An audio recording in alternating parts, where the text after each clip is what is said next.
Andy Farrell and Ireland have named their 35-man squad for what is probably the most anticipated tour series ever between South Africa and Ireland. Number 1 versus 2 world champs versus Six Nations champs. Looking at the squad, there's one person that is not in the squad due to injury, and this will be the reason I personally think why Ireland might not go as good as we're all expecting them to go. It doesn't get bigger than this, better than this. Ireland versus South Africa, 1 versus 2. 2 test series in South Africa. I was hoping for a third, because we can't really settle the debate if Ireland win 1 and then South Africa win 1. You want that third playoff, man. So not to be... Anyway, still doesn't take away from what's going to be a epic tour or epic series. Before we get into it, hit that like, comment, hit that subscribe. Let me know what you guys think in the comments. What do you think of this team? Is it strong? Is the squad strong enough to beat the Springboks? Let me know what you guys think in the comments. Let's get into it. So 35-man squad has been announced. 3 uncapped players. Peter O'Mahony, captain once again. I think that goes without saying pretty much. If he's there, he's your captain. Lives and breathes what it means to be part of that Irish squad. Has been part of it for so long now. Just leads by example. That tough, rugged, hard-nosed back rower that just gets into it. If someone could match it with how the Springboks play physically, it's Peter O'Mahony, and how the rest of the Ireland squad or team jumps off the back of his example. It's unreal. It's so good to watch as well. He's definitely someone that doesn't shy away from that physicality, those getting up in people's faces. I love it. He's a good leader for this Ireland side. So the uncapped players in the forwards, Cormac Izzy-Chukwu. I hope that's how you say it. It's just Cormac Izzy on Instagram. I like that. Cormac Izzy, big forward. And then Jamie Osborne and Sam Prendergast. To be honest, don't know too much about those guys, but that Cormac Izzy's a big fella. And what I'm liking about this squad, especially in the forwards, is you're starting to see the bigger mold of player coming to fruition. I did a little video on the All Black squad that was named as well. They're also starting to pick bigger, more physical guys. And guys, I think it's... And I'm not saying this because I'm a Springbok fan, but I do see teams kind of not trying to emulate, but trying to bring their own flavour to what is a similar style of play, like the Springboks. Big, strong, physical forwards that can win your first phase, that can disrupt the opposition's ball as well. I mean, I think teams have seen how well it works for the Springboks. Let's see if we can, not the same, again, don't get me wrong, not the same, but a similar style, but just bring our own flavour to it. And I think, especially for this series, you come up against the Springboks, whether you like it or not, they're going to enforce their style of play onto you. Strong up front, good kicking, and then exciting backs out wide. What I see in this Ireland squad is they can kind of match that. They can fight fire with fire here. If there's a snake hole and you need to get that snake out, you're not sending in a mouse to lure him out. You're sending in another snake. And that's what I think this Ireland team or squad are going to be looking at doing, is being physical up front, because whether you like it or not, it's going to be physical. And if you shy away from that, the Springbok team is going to walk all over you. But if you can match it somehow there, you have a bit of a chance. All right.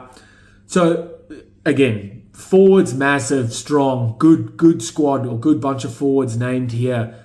They're gonna have their hands full. Whether they like it or not, they're gonna have their hands full. And I do think, like, seeing how well they did in the Six Nations and coming off that the hurt that they felt in the World Cup, I feel like they'll be up for it physically, emotionally, for sure. I feel like they will. So in the backs, and this is when I say one person missing. I haven't actually done my research on why he's not there, but I do think it's an injury. There's no other reason why you wouldn't pick him. And he's a big reason why I think Ireland might struggle. Don't get me wrong, they might struggle. They still haven't... Obviously, anyone has a chance to win, But without Jamison Gibson Park, this Irish team is, I think, at least 20% less of what they can be. Because the way he controls the tempo. Yes, the ruck speed is mainly because of the forwards, but he's always there. Boom. His delivery or his passing, his accuracy on that.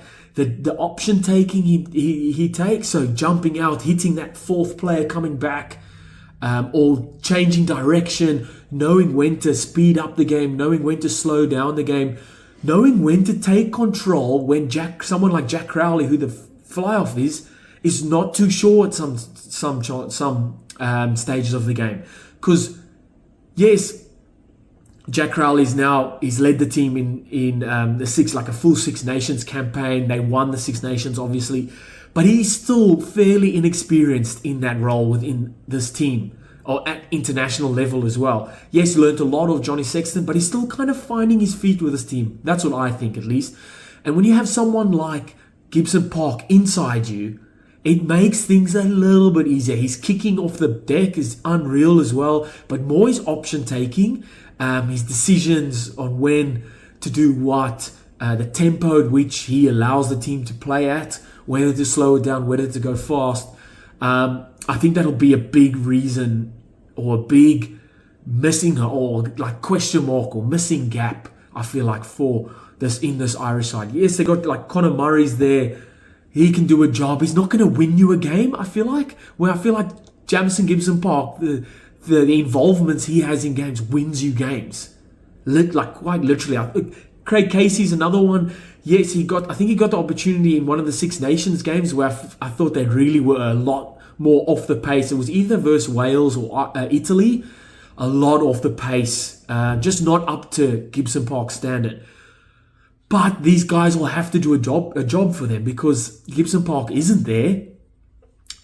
So they're the next. It's that next up mentality, and it's now your time to shine.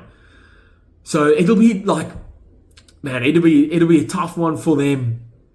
Having guys like Bundy Aki still in there, fantastic. Like, that's going to help someone like Jack Crowley for sure. I thought Stuart Mikowski, when he had opportunities in the Six Nations, he played really well. Big boy as well. Great to see Jacob Stockdale back in, getting his recall. He's obviously been there before, and now he's back in. He's unreal, and like when he gets opportunity at that level, you can see when he kind of bursts onto the scene, his chip chases, just his all-around skill will be fantastic to watch again, whether he gets opportunity or not. Like I said, I really hoped it was a 3-test series, because we could still get off the back of the series and then be like, oh, we still don't know who's the best. You know what I mean?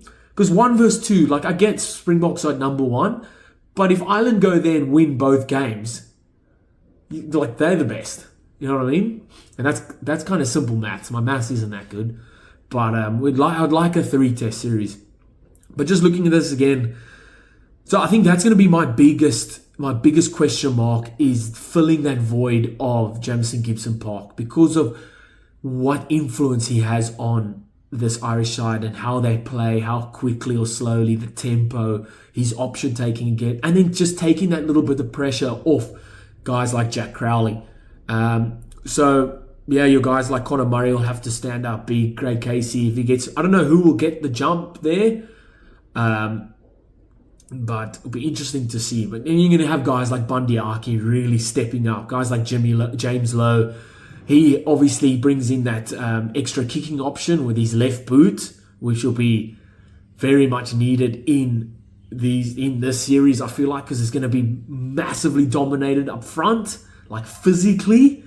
And then how well can the teams exit, how well they can receive their kickoffs and then exit, whether that's kicking from the base, kicking from 10, or having that option out. So 10 gets it, throws it out the back to James Lowe, or the left-footed kicker. Like South Africa have Willie Leroux, who's got that left foot, can just pump it down to the other side of the field. It's going to be so good, man. It's going to be so good. Let me know what you guys think. Is this squad good enough? I do think this squad is good enough.